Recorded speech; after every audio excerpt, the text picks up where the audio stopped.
Marie-Lou Berry, à l'affiche du film Nos jours heureux diffusé ce soir sur M6, est amoureuse d'un artiste très discret, qui acceptait toutefois un jour de passer à la télé pour montrer ses sublimes créations. Avant de créer en 2011 l'un des films les plus marquants de l'histoire récente du cinéma français avec Intouchables, Olivier Nakache et Eric Toledano avaient déjà fait confiance à Omar Sy en le faisant jouer dans leur comédie Nos jours heureux, sortie en 2006. Un long métrage dans lequel figure également Marie-Lou Berry. L'occasion de s'intéresser à cette dernière qui, en plus d'avoir obtenu de beaux rôles, est également épanouie dans sa vie privée. Elle est engagée depuis quelques années dans une relation amoureuse avec un street artiste répondant au pseudo du Diamantaire. Les journalistes de Télématin étaient partis à sa rencontre en 2018, alors que ses œuvres étaient exposées à la Chapelle expiatoire de Paris.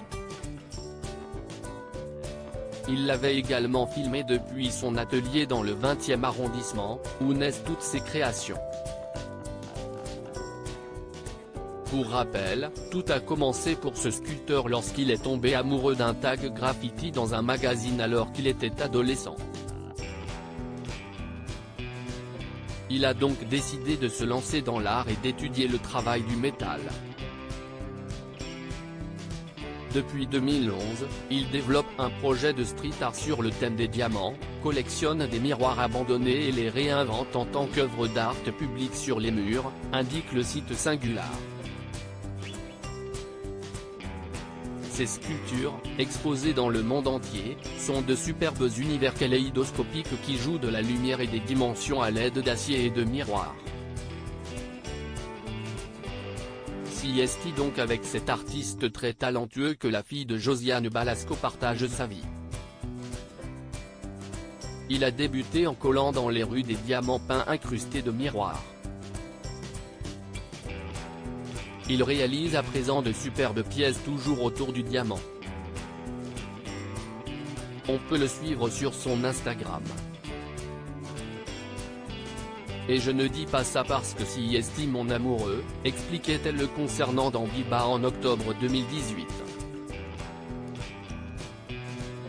Un couple très épanoui, parent depuis le 14 novembre 2018 d'un adorable petit garçon aux cheveux blonds prénommé Andy. Un enfant qui semble déjà avoir hérité de la fibre artistique de son papa, comme l'indiquait ce dernier sur Instagram en juin 2022. Un artiste en devenir, comme son père et sa mère? Affaire à suivre.